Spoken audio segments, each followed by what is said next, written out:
Do you remember this? Are you old enough? May 1981, Pope John Paul II is shot, nearly killed, St. Peter's Square. It's amazing. I remember it so well. It was just a few months after Ronald Reagan was shot, and he really came close to dying. This man of peace, right? You have another photo.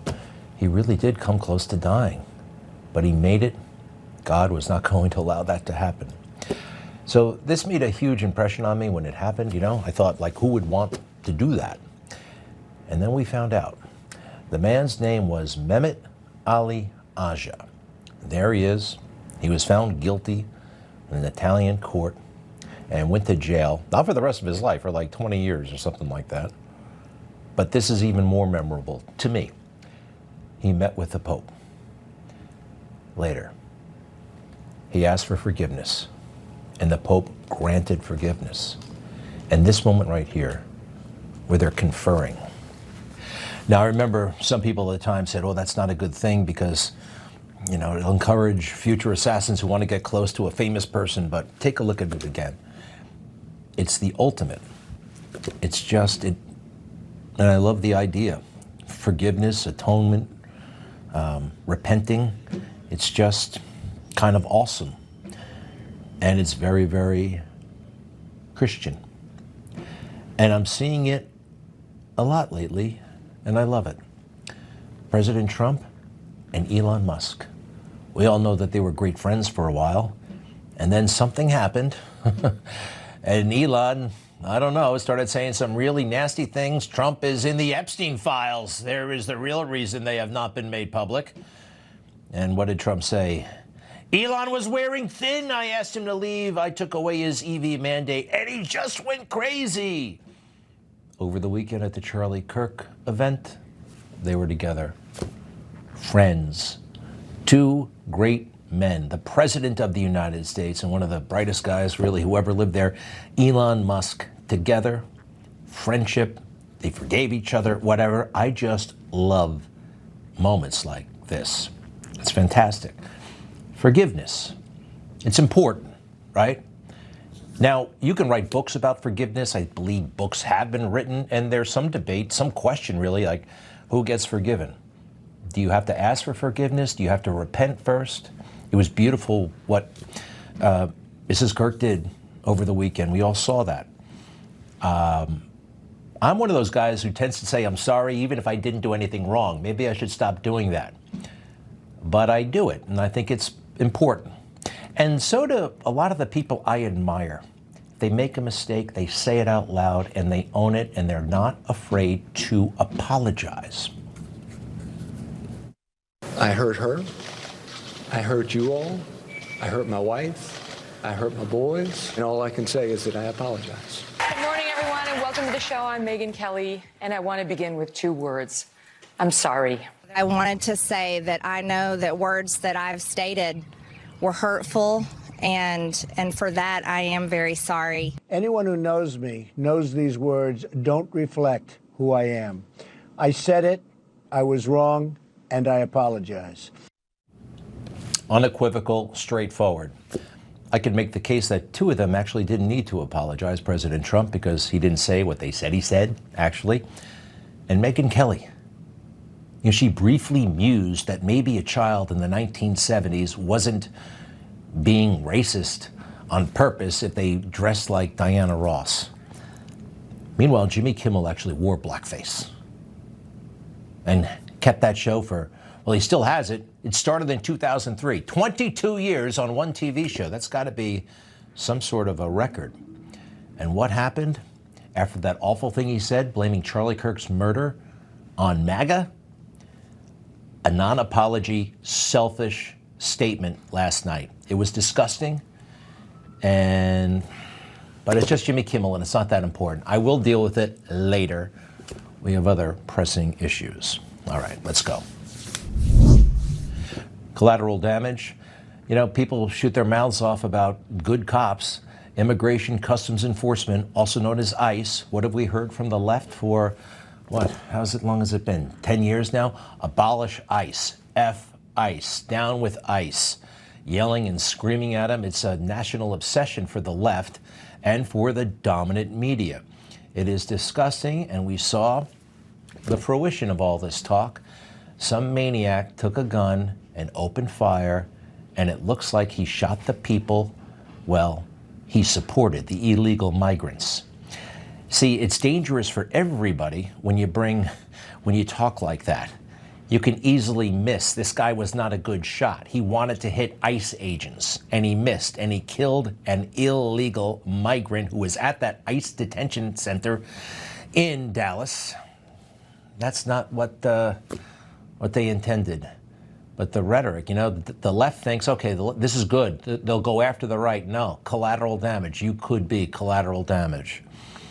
We know that this is something that was done by the left, right? Check this out, law enforcement. The FBI is investigating this incident as an act of targeted violence. It is unfortunately just the most recent example we've seen of targeted violence. Early evidence that we've seen from rounds that were found near the suspected shooter contain messages that are anti-ICE in nature. Again, this is just the most recent example of this type of attack. Anti-ICE in nature. Yeah, they found the bullets. Said it right on that. Anti-ICE. Okay, then. Pretty explicit. Don't know too much about the shooter, but we know a little bit. He was a leftist. Looks like that. 29 years old, arrested in 2015 for marijuana possession, voted in Texas's Democrat primary in 2020. What else about this guy? He killed one detainee, wounded two others, fired indiscriminately at an ICE bus, and then he died from self-inflicted gunshot wounds. This writing on the bullets thing is a thing by the left.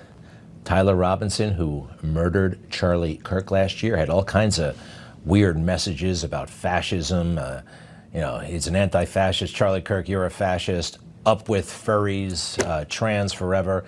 Mangione, the guy that, believe it or not, millions of young women in America like because he's somewhat, I don't know, they find this guy handsome. He's the guy who killed the healthcare executive, right? But he looked good while doing it. Anyway, he had crazy stuff written on the bullets. This is a new little trend. But overall, where would this attack on ICE have come from? You don't have to go to the dark corners of the internet to get, to get an impressionable person fired up about ICE. You just have to watch C-SPAN or turn on the news.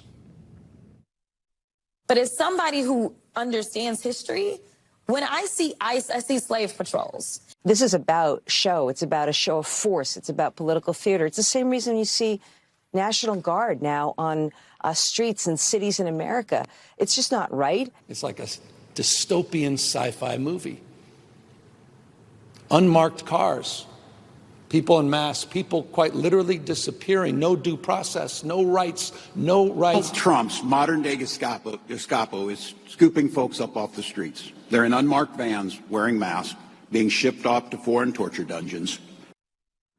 Well, that sounds awfully terrible. If it were true, if it were actually happening like they say, they are exaggerating, they are fear-mongering, and they are lying a lot. What we are seeing is a pattern where ICE is breaking the law. There are families in hiding. There are people who've been thrown into vans and taken away this morning. And those attacks are increasing. But he's also now a thug who's deploying ICE out to cities across the country to kidnap innocent people, sometimes American citizens, and to toss congressional candidates across the street when they feel like it. Again, hour after hour, 24. This is the white noise of America. ICE is bad. It's encouraging violence against ICE, but something these folks don't factor in. It's not just in their rhetoric is not just a danger to ICE. Somebody can aim at ICE and miss and hit one of your favorite illegal aliens. I don't want anybody to die. I also don't want anybody shooting. And I am tired of the harassment of good ICE people trying to get illegal aliens out of the country. They are following the law, not breaking it. And we got to come up with a law possibly to all the people in the old days. Officer, he went that way. People tried to help law enforcement. Now they try to trip them up and catch them doing something.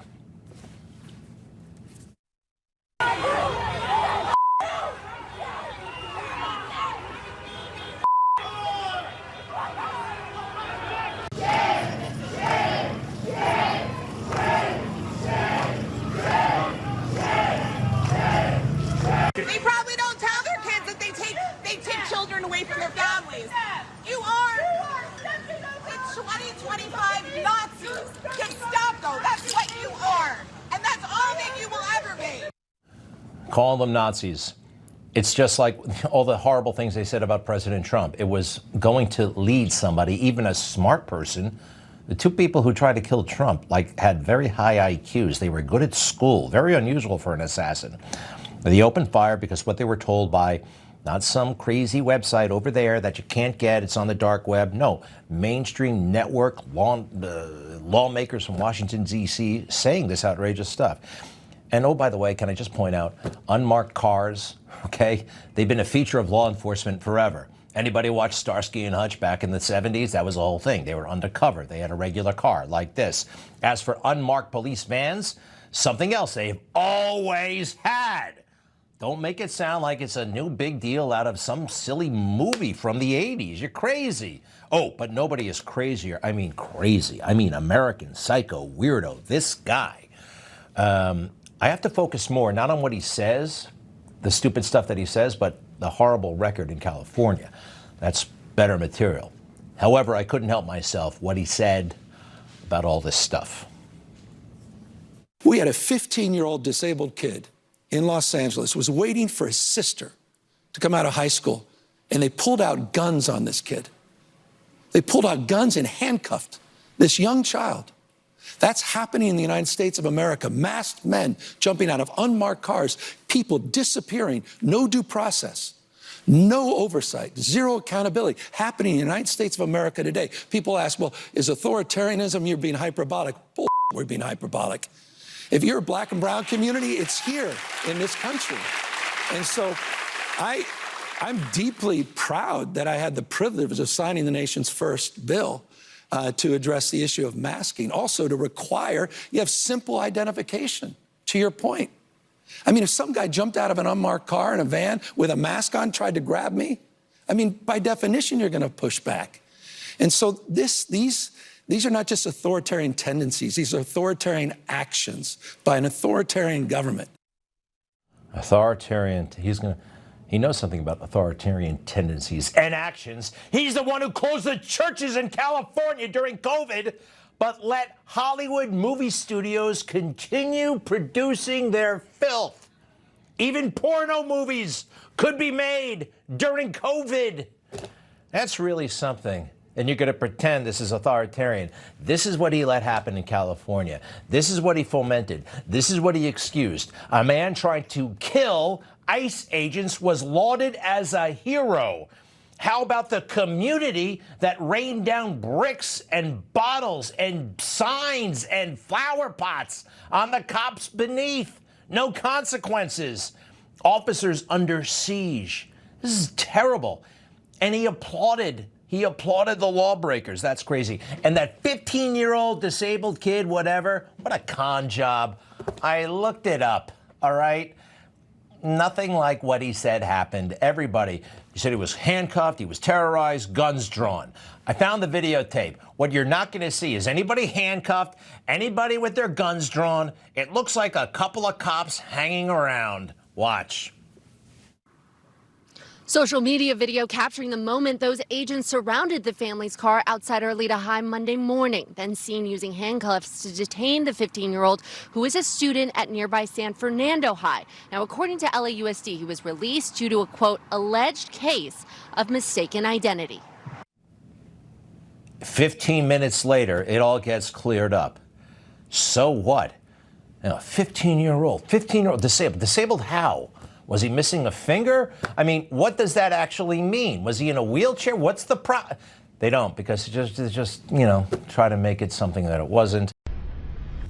Information. Truth is freedom. is Newsmax. It's real news for real people.